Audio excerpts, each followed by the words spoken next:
de se rendre compte que trop longtemps on a été colonisé, qu'on a été aliéné et qu'il est temps pour nous de nous désaliéner, de sortir de cette matrice, de sortir effectivement de ce paradigme que le système colonial français nous a imposé.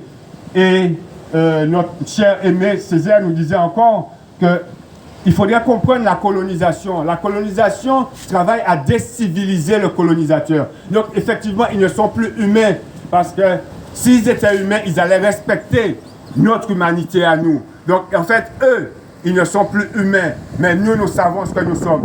Et nous avons un terme pour englober ça, c'est nous sommes moun, c'est-à-dire nous sommes moun tout. Donc ce qui veut dire que nous sommes des êtres d'énergie, nous sommes des êtres de conscience, nous sommes des êtres de poussière cosmique. Donc nous sommes des consciences vivantes. Et c'est parce que nous sommes des consciences vivantes que nous sommes des défenseurs du vivant. Donc c'est pour ça que nous venons, une fois encore, pour manifester notre humanité, pour manifester effectivement que nous sommes des vivants. Ok? Donc il est important que ceux qui viennent puissent jeter un coup d'œil, prendre considération de ce que nous disons et faire unité avec nous. J'habite ici depuis 30 ans. Alors, je vais continuer avec quelque chose de beaucoup plus sensible, parce que je ne suis point dans le prosélytisme, mais nous sommes en face d'une église. Donc, il faudrait effectivement qu'on remonte un peu l'histoire pour comprendre comment ils nous ont imposé justement cet égrégore. Parce que quand ils nous ont pris d'Afrique de force, ils nous ont baptisés de force dans l'église catholique, apostolique et romaine. Maintenant, la question c'est de savoir, est-ce que quand nous étions sur notre continent, est-ce que nous avions déjà une spiritualité? Oui, nous avions une spiritualité. Nous avions déjà cette relation avec notre divinité. Nous avons nos ancêtres méritants ascensionnés qui nous ont permis effectivement d'avoir cette conscience éclairée pour nous reconnecter avec notre spiritualité ancestrale. Mais le colon, quand il nous a imposé sa vision, il savait pertinemment qu'il y avait deux points clés sur lesquels il pouvait jouer. C'est notre langage et notre croyance. Donc, ils ont joué sur ça, effectivement. Et cela nous a détruits mentalement, spirituellement et énergétiquement. Parce que nous sommes également énergie.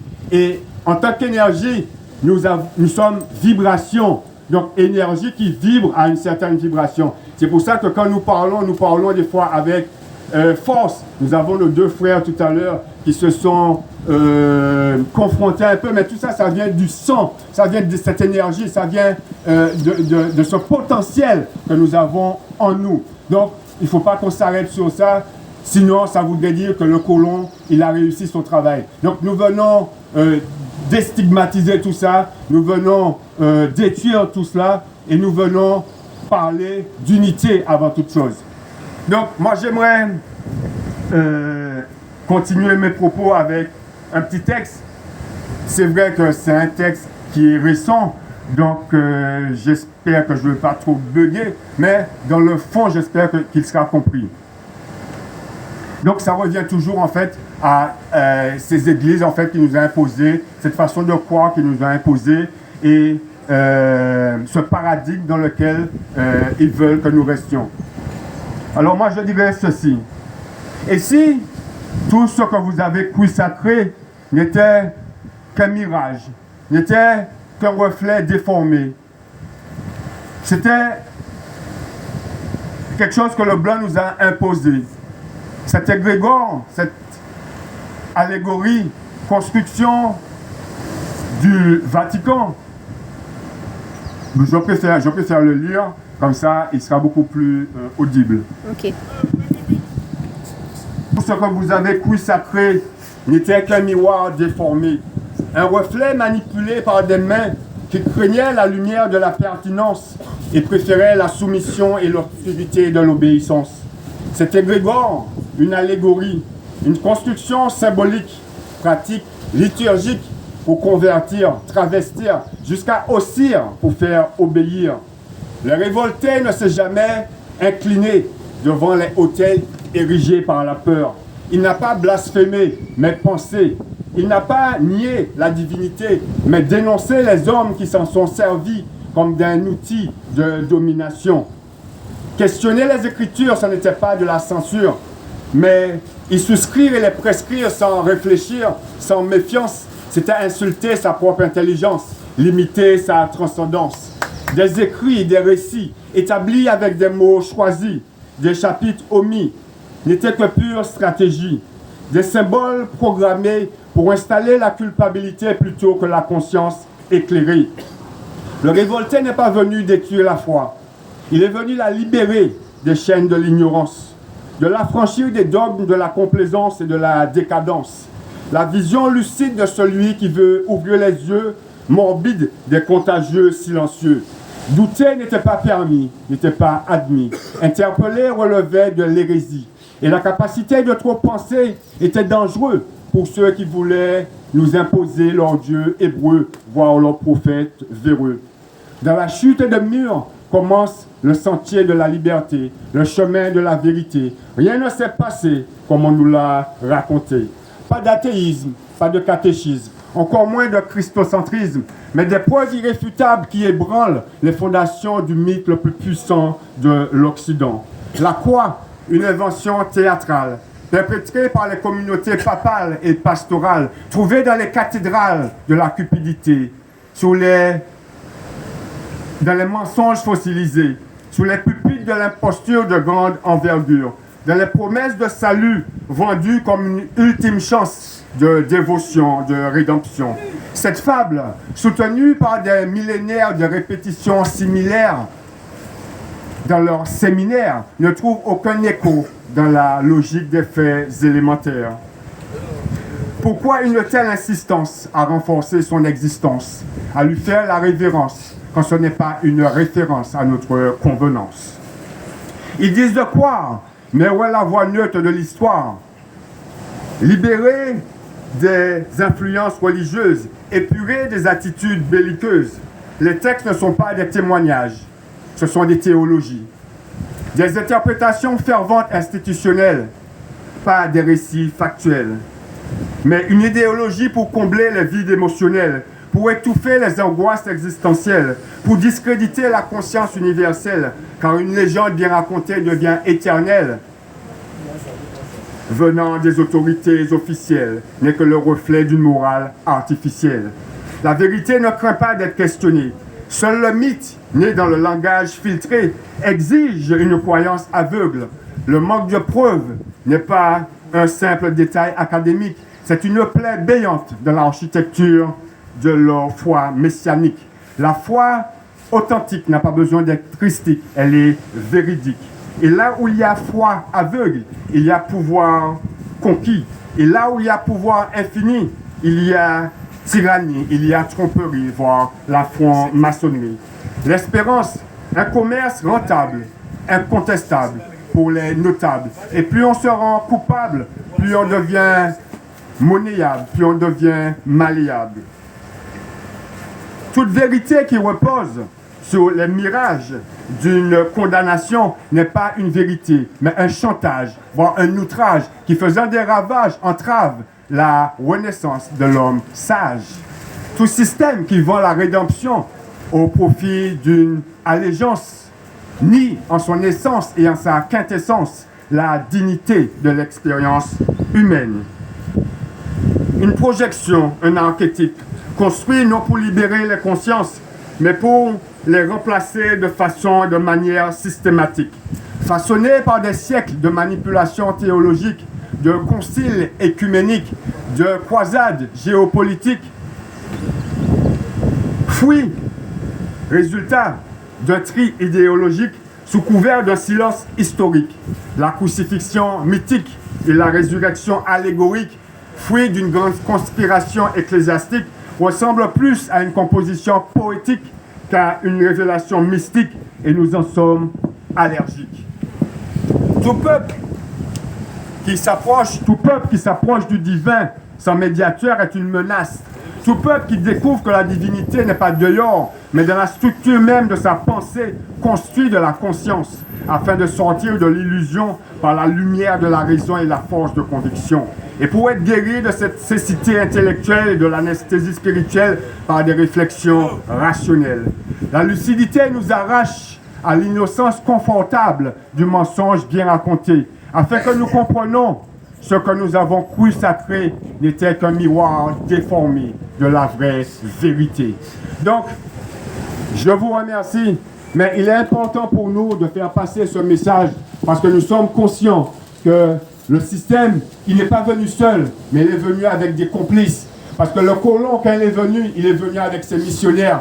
Et ce sont ces mêmes missionnaires qui nous ont imposé leur façon de voir. Et nous savons qu'en Martinique, par exemple, nous avions le vaudou qui, jusqu'en 1930, était pratiqué en Martinique. Et depuis, les églises catholiques, apostoliques et romaines ont condamné cet état de fait. Pourquoi? Parce qu'ils savaient que nous étions dans la vérité et qu'eux, ils étaient dans le mensonge. Nous voyons encore un mensonge flagrant. Il n'y a pas longtemps, nous avons passé leur soi-disant fête. OK? Nous avons passé cette histoire de fête qu'ils appellent la fête de Noël. Mais il est clair de se poser certaines questions pour être simplement cohérent avec nous-mêmes. Ils nous disent effectivement que le 25 décembre, c'était la naissance de leur soi-disant sauveur, ce que nous appelons leur égrégore. Mais quand vous leur demandez, est-ce que dans leur livre, qu'ils appellent livre saint, est-ce qu'il y a une date, il y a un chapitre, il y a un livre, il y a un verset qui parle de cette date-là, ils vous disent, ils ne savent pas. Et quand vous leur dites que parmi les évangiles, parce qu'en fait, il y a eu encore Constantin qui a choisi les évangiles valables, légaux, et les évangiles apocryphes. Donc, en fait, c'est eux qui ont décidé qu'est-ce qui était bon et qu'est-ce qui ne l'était pas. Donc, nous avons deux évangiles, Matthieu et Luc, qui nous parlent de cette soi-disant naissance.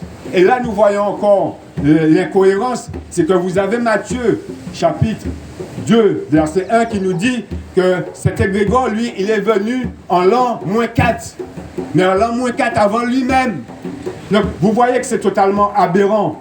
Maintenant, nous avons Luc qui nous dit que lui-même, il est venu, mais 6 ans après lui-même. Donc, ça n'a pas de sens. Et nous avons un empereur qui a permis à Denis le Petit, de son nom romain Dionysos Exiguus, de déterminer la date, justement. Et ce monsieur, en fait, il s'est basé sur la fondation de Rome.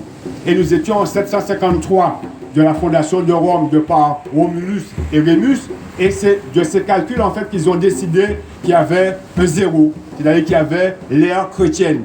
Donc, il faut un petit détail, c'est que le zéro n'existait pas avant le 7e siècle. Bon, on pourrait me corriger éventuellement si je me trompe, mais le zéro n'existait pas autant contemporain quand Denis le Petit, effectivement, il a fait ses recherches. Donc, on passait de -1 à +1 directement sans passer par zéro.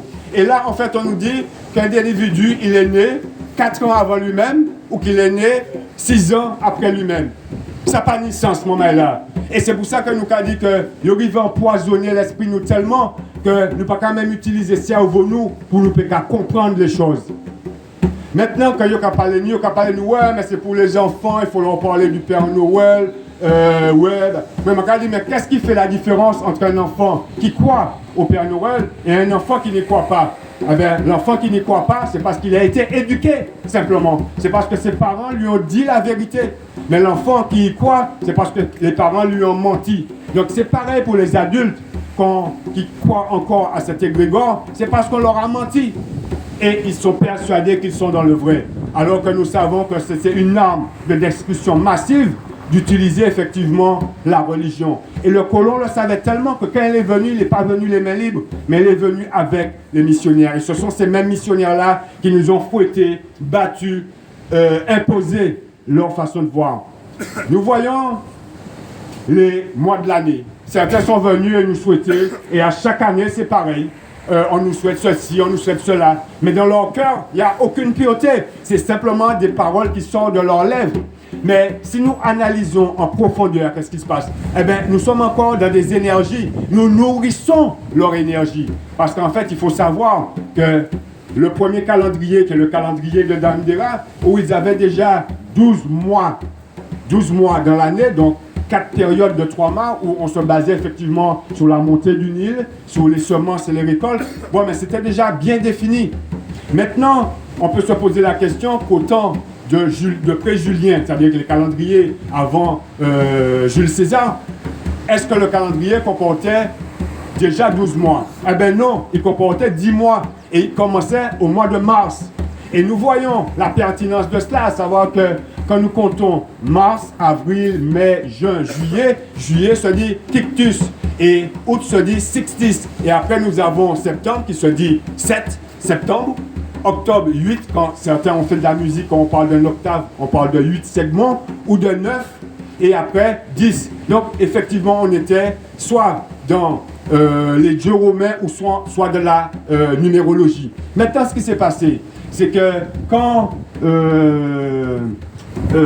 Auguste est monté sur le trône, eh bien, il y a eu effectivement le calendrier pré-julien, le calendrier julien. Et ils ont rajouté 2 mois, donc le mois de janvier et le mois de février. Et le mois de janvier, si je me trompe, on pourra toujours encore me corriger, c'était le mois des travailleurs. Donc en fait, c'était le mois de la paye. Donc ils voulaient que ce mois-là soit le premier des mois. Mais c'est encore un dieu romain, c'est Janus. Donc quand on dit « je vous souhaite une bonne année », qui on nourrit? Quel égrégore nourrissons-nous? Eh bien c'est encore un dieu romain de l'église apostolique et romaine. Maintenant février, c'est encore une déesse, la déesse Aphrodite. Mars, dieu de la guerre, et ainsi de suite. Maintenant on se retrouve en juillet, donc le mois de Jules César. Et lui en fait, il s'est donné 31 jours. Maintenant quand son neveu est venu, il a dit, eh ben, moi aussi, il me faut 31 jours. Et on subit jusqu'à maintenant cette autorité de l'église apostolique et romaine, puisqu'effectivement, on se rend compte que juillet a 31 jours et que août aussi a 31 jours. Donc, il a fallu enlever des jours dans le mois de février pour pouvoir équilibrer l'année à 365 ou à 366 jours. Et nos ancêtres égyptiens avaient déjà découvert cela bien longtemps en parlant des précessions d'équinoxe où tous les 4 ans, on avait effectivement un jour supplémentaire par rapport à la levée de l'étoile Sirius, où effectivement on avait un jour en plus. Donc tous les 4 ans, on avait l'année bissextile. Donc tout cela était déjà bien déterminé par nos ancêtres. Ils comprenaient, ils maîtrisaient les choses cosmiques. Maintenant, on se rend compte que nous sommes sous cette influence du colon, on est sous cette influence de l'église catholique, apostolique et romaine, on est sous cette influence des grands États impérialistes. Et c'est ce qu'à travers cette exposition, nous dénonçons quelque part. Donc, nous voyons encore à travers leur système comment ils veulent nous déshumaniser. Et nous disons haut et fort que notre humanité n'est pas négociable. Nous sommes des êtres humains, nous sommes des vivants et nous sommes des militants conscients. Donc, pour eux, ils savent que nous sommes un problème. Parce que si nous n'étions pas un problème, ils n'auraient pas arrêté des frères arbitrairement. Ils n'auraient pas arrêté des sœurs arbitrairement. Si tout se déroulait comme ils voulaient, eh bien, ils ne nous auraient pas cherché des noises. Comme on voit par exemple, des fois, on a du carnaval, Brené fesse, Brené tété, Brené manger. Et ça leur convient entièrement. Parce que pour eux, c'est une façon de tenir le peuple. Hein? C'est une façon de tenir le peuple parce qu'ils savent que ceux qui vont à l'encontre de leur système, eh bien, ceux-là sont dangereux. Un individu avec une conscience éclairée est plus dangereux que 1000 personnes inconscientes. Et ça, ils le savent. Donc, ils font tout, effectivement, pour attaquer nos leaders. Ils font tout pour emprisonner nos militants qui sont déterminés, qui ont cette capacité à prendre le micro, à s'exprimer, à dénoncer les choses. Et c'est pour ça que nous venons et nous voyons tous les jours la même problématique. Et ce n'est pas seulement ici, dans la colonie Martinique, mais nous voyons ce qui se passe à Gaza, nous voyons ce qui se passe en Afrique, où nous avons effectivement des États colons, des États prédateurs qui viennent et qui s'accaparent des ressources. Dernièrement encore, nos frères au Venezuela, qu'est-ce qui s'est passé? Eh bien, nous avons cette pourriture de front, moi je pourrais dire, et je prends mes responsabilités, et ce que je dis n'engage que moi, mais cette pourriture qui se donne le droit, en fait, par la force, d'aller prendre les ressources des autres. Maintenant, ce qu'il veut, eh bien, il veut aller au Groenland. Pourquoi? Parce que ce sont des points stratégiques. Eh bien, c'est pareil. C'est pareil pour la France. Cet État colonial, cet État impérialiste, cet État esclavagiste. Et nous combattons et nous combattrons cet État tant que nous serons sous leur domination, que nous serons sous leur juridiction. Et il est important de savoir que est-ce que nous sommes dans un état de droit? Est-ce que nous sommes dans une démocratie? Et non, parce que leur propre constitution dit que quand il n'y a pas de séparation de pouvoir entre l'exécutif, le législatif et le judiciaire, eh bien nous ne sommes pas dans une démocratie. Et bien longtemps, nous savons que l'État français n'est plus une démocratie. Mais ils veulent nous faire croire, ils veulent encore nous aveugler en nous faisant comprendre que oui, si nous avons un souci, nous pouvons aller voir X, nous pouvons aller voir Y, nous pouvons porter plainte. Mais souvent, les plaintes n'aboutissent pas parce que ce sont les mêmes que ça dérange. Nous voyons ce qui se passe avec l'eau chez nos frères en Guadeloupe. Comme disait le frère tantôt, eh bien, le rhum est plus important que l'eau, alors que nous savons que l'eau c'est la vie. Ok? Nous voyons que dernièrement nous étions en fête, mais prochainement là encore nous allons virer dans le carnaval Yoa. Et nous savons encore que ce sont des moyens qu'ils ont pour tenir le peuple par la gorge, on va dire, pour tenir le peuple par le boire, le manger. Et ils sont forts dans ça. Donc, il est important que tous ceux qui nous entendent puissent se rapprocher, puissent découvrir notre exposition itinérante, puissent poser des questions pour avoir le fond de la problématique et de se joindre à nous à travers la pensée, à travers la vibration. Parce que nous croyons beaucoup en la vibration et que chacun ici vient avec sa propre vibration pour augmenter cette vibration mutuelle. Nous remercions les ancêtres de nous avoir accordé ce privilège d'être ici, de nous accorder ce temps magnifique, de nous accorder cette grâce de pouvoir avoir du discernement, de pouvoir avoir de la compréhension, de pouvoir avoir toute cette faculté d'aller dans les profondeurs. Donc on remercie nos ancêtres méritants ascensionnés de, malgré tout ce qu'on n'a pas pu faire pour eux, de façon consciente. Ils sont là, ils nous observent, ils attendent effectivement que nous puissions nous rapprocher d'eux, que nous puissions nous reconnecter à eux, afin de recevoir pleinement leur lumière et leur grâce. Donc on remercie nos ancêtres pour ça, et moi personnellement je remercie les frères et les sœurs qui ont fait ce travail de conscientisation. Merci.